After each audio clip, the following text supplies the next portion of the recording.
Cannonier, you could begin by telling us about your SAGE Commission, which is stands for Spending Spending and and Government Government Efficiency. I think that's a perfect place to Yes. start. Yes. Thank you, Ms. Well, Russell just said something rather interesting. He said that he got a business psychologist from outside. I don't know what that means, but anyhow, from someone from outside. And you know the adage that says, you know, you can't see the forest for the trees because you're in the middle of the picture here.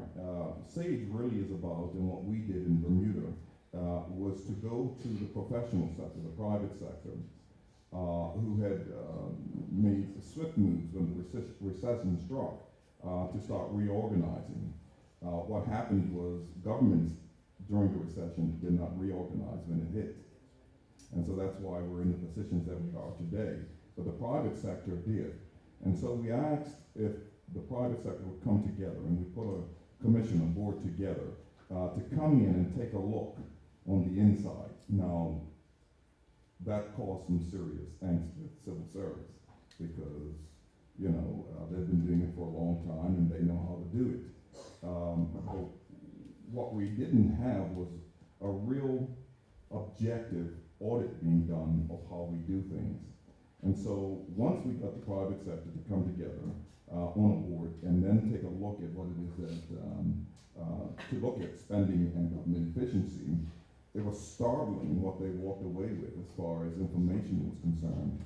And I didn't see it as a bashing of government and its processes, but really about a solution going forward. If you don't know your strengths and weaknesses, then how can you move forward? And it's really for us as a new government coming in, we just basically, for local politics, wanted to use the opportunity to bash the former government for the position that we were in. But I felt that, and with the finance minister, that would not be very astute of us if we continued on in that vein without having a SAGE commission come in, take a look at what it is that we're doing, and tell us honestly where we can improve. Or we're just going to continue to spin our wheels. Now, quite frankly, I'm not sure about BBI, but I know with Gibraltar and ourselves, you know, we're the largest employers in the island, government. And when we started taking a look at some of the issues that we had, it was startling. We have 6 different unions, and they all were negotiating separately. We had some unions who had negotiated unlimited sick time, paid sick time. How in the world can the public service pay for that? And these are things that were going on, and there's no business in the world that can survive like that.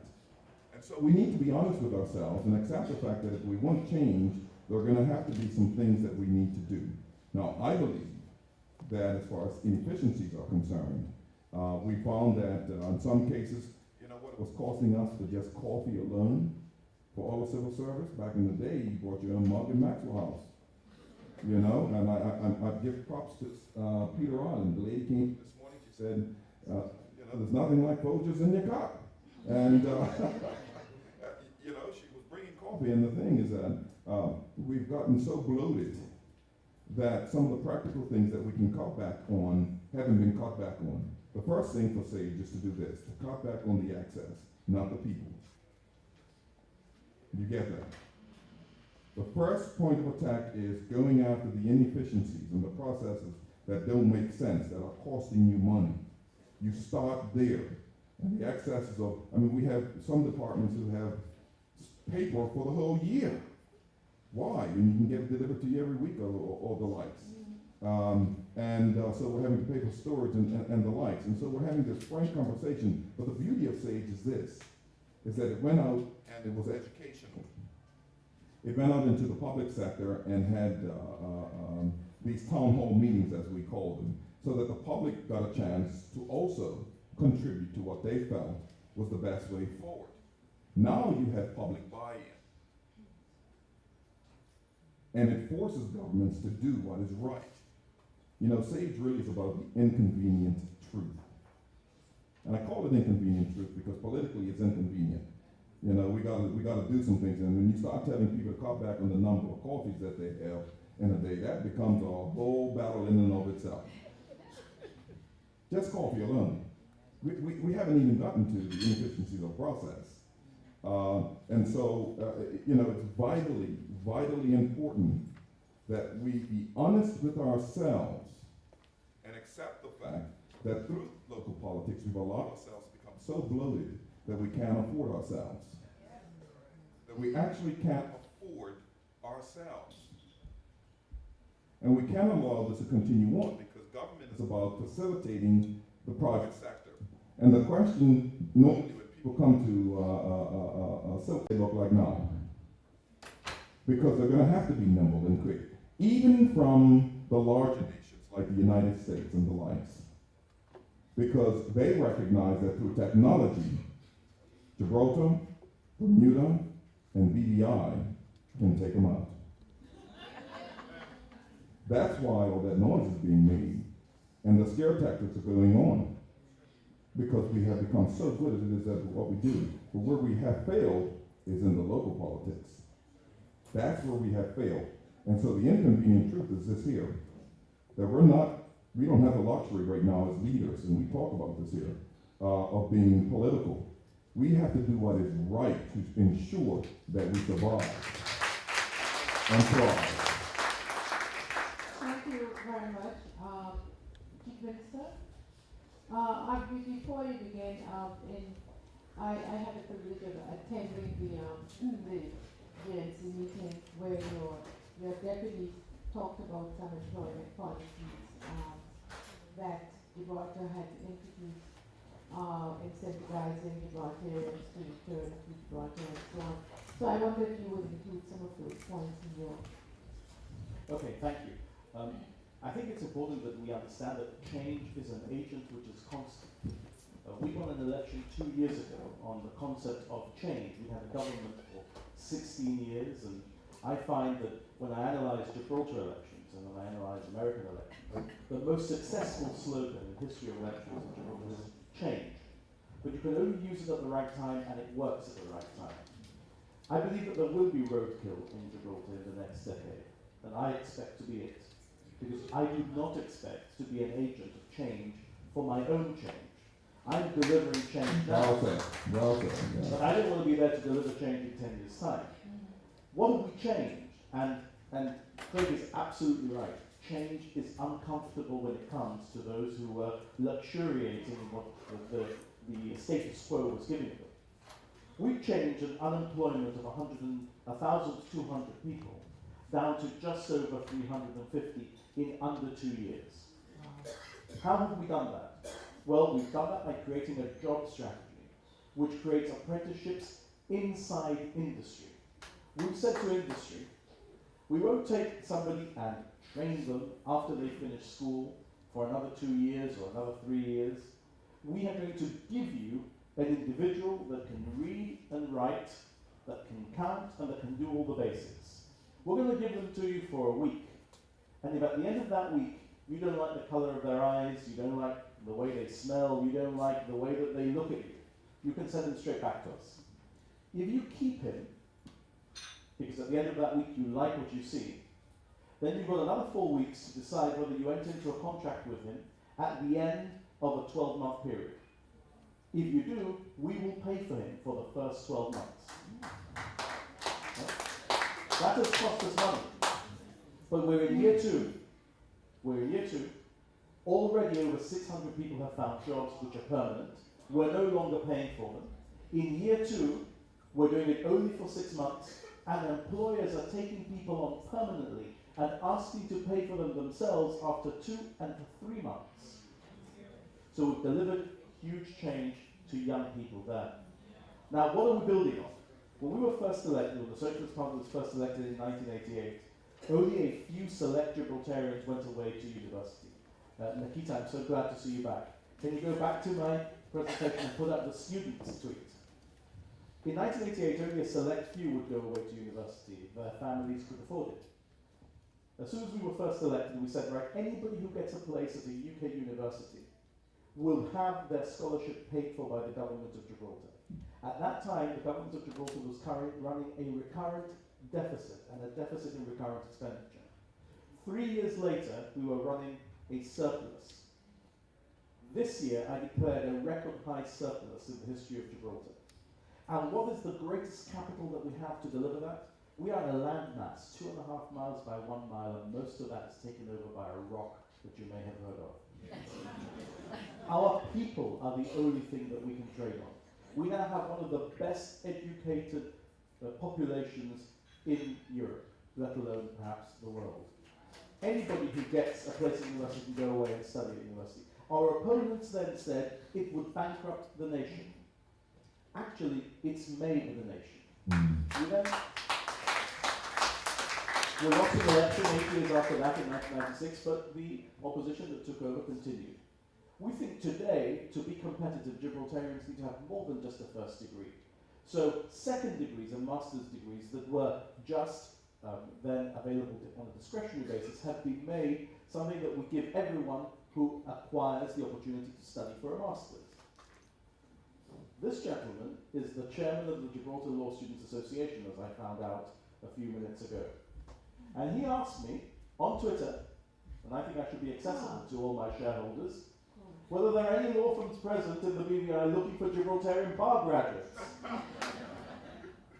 Well, you can go to the next slide. I just told him I was referring his tweet to the conference, so I hope that somebody will reply to it. But there was a serious point. One of your students said that it's difficult when you're getting work experience if you're just photocopying, if you're just shredding. Well, I was a law student once, and I shredded and I photocopied, and I asked myself, why am I being asked to shred this document? Why is it not being filed? Let me read it before I shred it. Let me just have a look at what it is that they're trying to get rid of here. I just read The Firm, by the way, which was a great book by John Grisham, as you know, which involved a lot of shredding, so I was very interested in what I was being asked to get rid of. It strikes me that because we're all educating professionals in Bermuda, in the BVI, in the Cayman Islands, in Gibraltar, we might actually want to give them all the international experience they don't seem to have when they're competing with people from London and from further afield.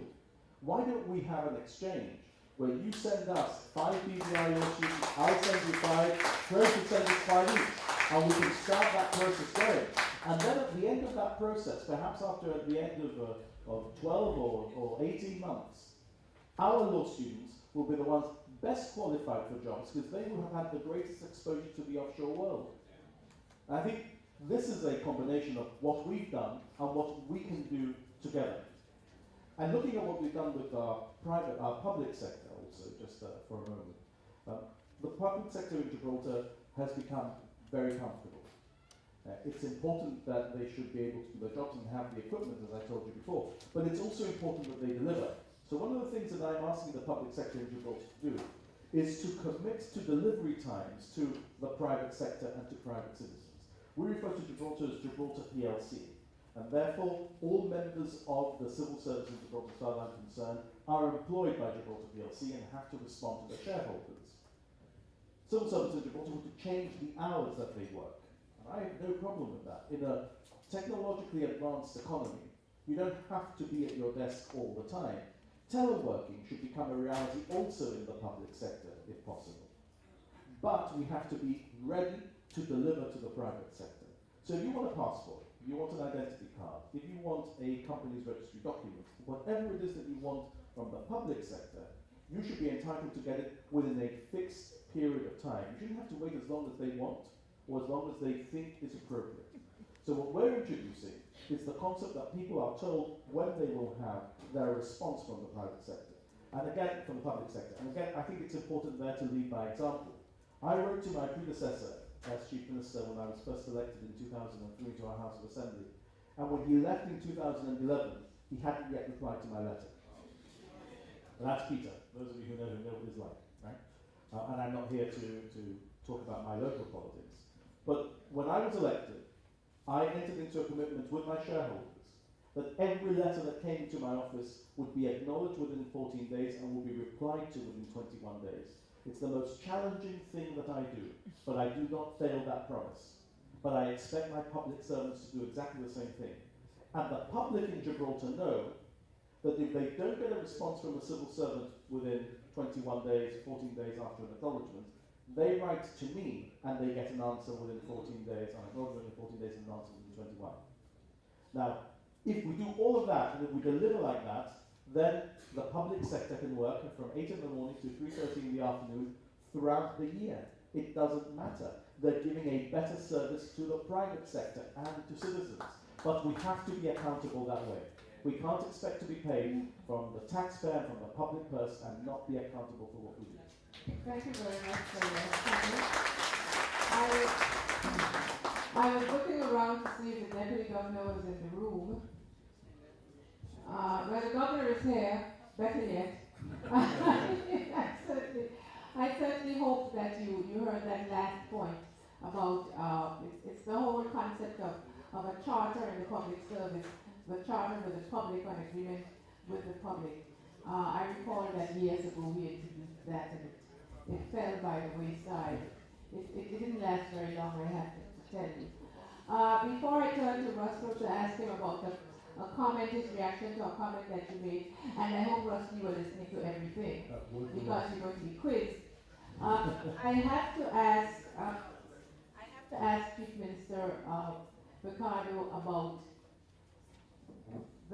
what has happened or how Gibraltar developed into the online gaming jurisdiction of the world.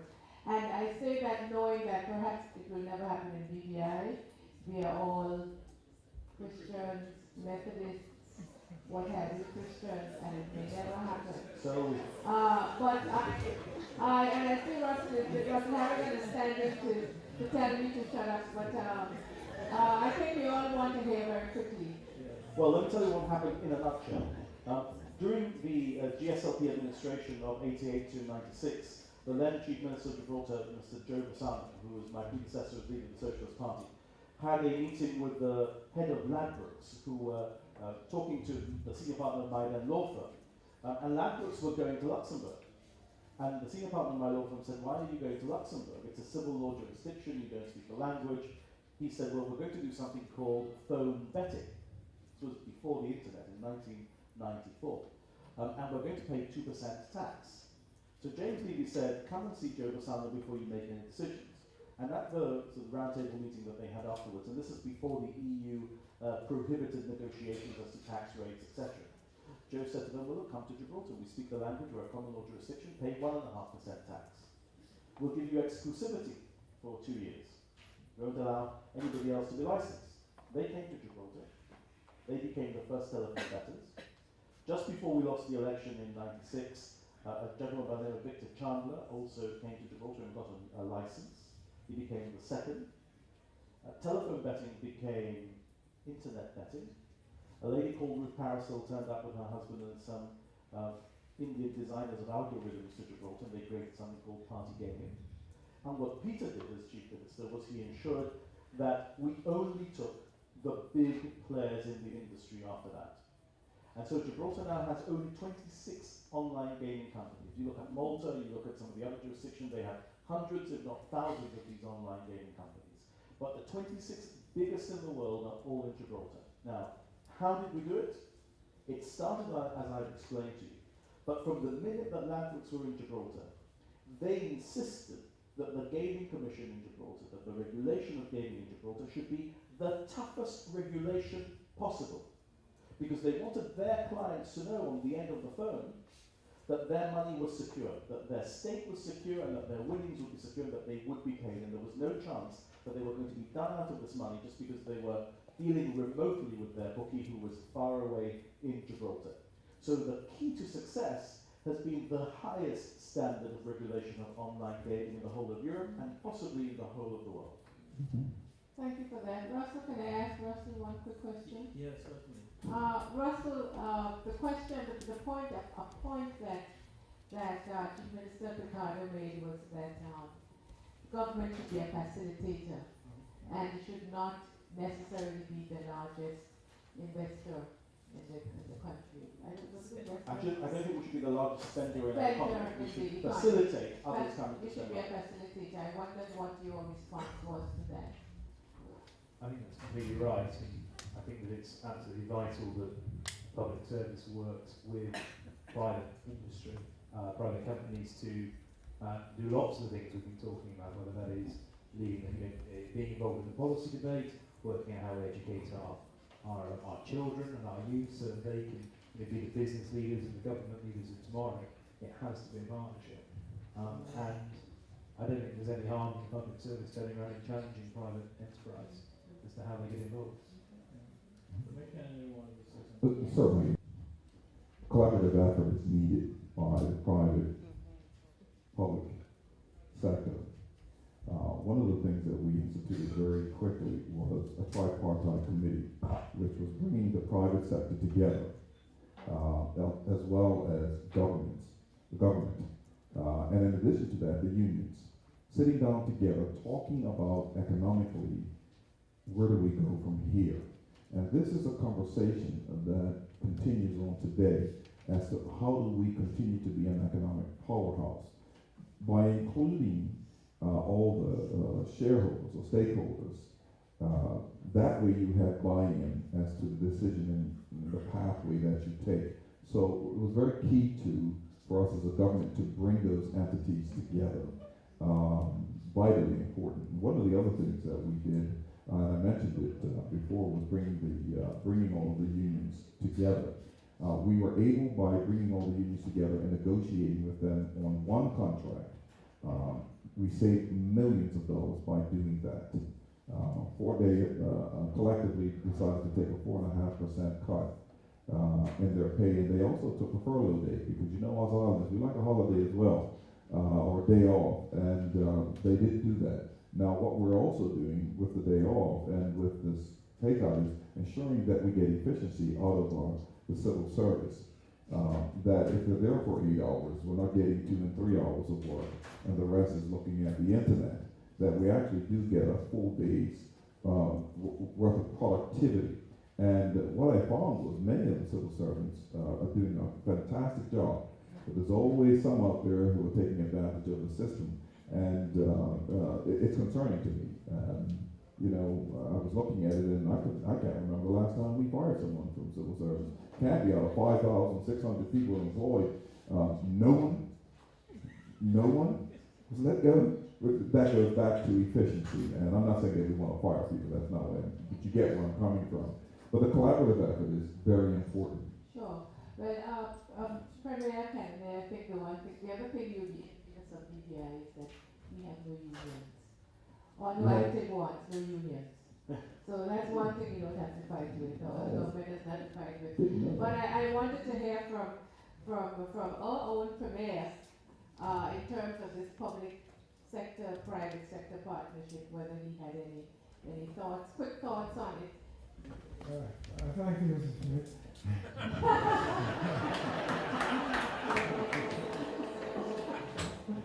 I'd just like to confirm that we in BBI also believe in the public-private partnership. And we've been speaking about that for many years as far as the financial services is concerned. We believe it's because of that partnership that for financial services, because it's position that it is in now. We also believe in partnership on a more general basis. Matter of fact, at the beginning of this period of the government, we formed an economic advisory committee of private individuals who should meet regularly. They've met with government a few times, and they continue to meet because we believe that private industry one should come up with the ideas to sort of drive the economy forward. Thank you. Thank you.